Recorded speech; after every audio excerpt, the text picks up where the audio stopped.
Moving along with the upcoming fall 2025 anime, I am taking a look at the new series releasing that are adapted from a manga, manhwa, or light novel. Like I've said before, there is a decent amount, so I will read through as much as I can. If it's a longer series, I may not get through too much though. Today, I am excited for this one. I read this one so long ago. When I originally read it, there was not a lot of chapters. They were releasing really slowly, so I was surprised to see that an anime was announced. This one, may I ask for one final thing, I read when I was plowing through villainess after villainous story. Technically, I wouldn't call this a villainous story, but I do see why it was put with the rest of them. So the anime is set for release October 4th in Japan. It will be available to stream on Crunchyroll. This is a romantic action comedy with added elements of the villainous genre. When the story begins, it is right at the condemnation event. Now, if you're like me and you've read every villainous story you can get your hands on, you're familiar with the formula and the same story being told.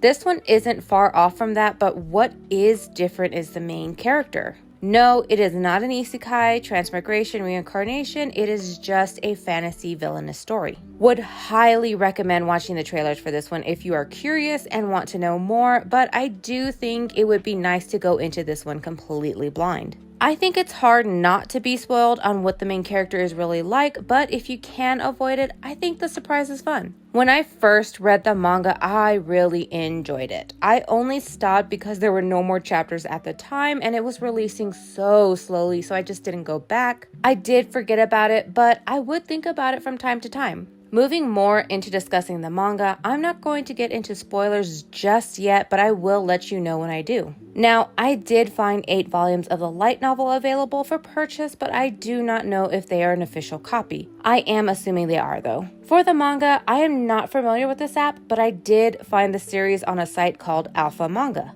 Only 3 chapters are available on the website. They are free, and to see the rest of the series, you will need to download the app. I did download it to check what they have and how it's done. So the app is another pay per chapter. The first 3 chapters are free, and up to chapter 15, you are given the option to wait and read for free. To unlock the rest of the chapters, you will need to have tickets. Here's how much each chapter costs. You can rent the chapter for 7 days. This will cost 10 tickets per chapter. Or if you wanted to purchase the chapter, it would be 25 tickets. If you wanted to read and unlock every chapter, you would need over 1,100 tickets to unlock the whole series, not including the first 3 that are free. If you did the wait and read for free, 33 chapters would be remaining to unlock, and if you bought them, that would be over 800 tickets needed. Looking at the prices, to unlock all of them, you would need the 1,200 tickets at $80. If you only unlocked 33 and waited for the rest, you would need both the 820 tickets at $55 and the 12 tickets at $1. Now, I don't remember how many chapters I originally read when I first read this. I know I read every chapter that was available, but I just don't remember how many that was.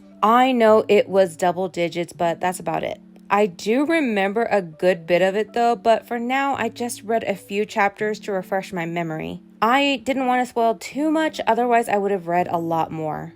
I 100% remember enjoying this manga, so don't mistake that. Anyway, let's move into the story now. Slight spoilers for the beginning as well as the general setup for the manga, at least from what I can remember, in addition to what I reread. Now, I already mentioned that it starts with the condemnation event. The main character, whose name is Scarlet, after hearing what her fiance just said, asked the prince for one more thing. That is to be able to fight everyone there witnessing. She has been miserable as the second prince's fiance, but she knew it was her duty and continued on with it. Everyone there in the room contributed to her suffering or the suffering of others in some way, so she decides that taking them all down is the best option for her, as it is what she has wanted to do for a long time. Now, she has always enjoyed fighting since she was young. She had to put that side of herself behind, but she did gain a reputation due to her fighting. She is very important to the kingdom due to her magical abilities or blessing, so she doesn't have much to worry about now and stops holding back from fighting those who are in her way. She also has backing from the first prince, who she mostly supports from here in what he's needing, though he teases her a lot and mostly refers to her as his plaything.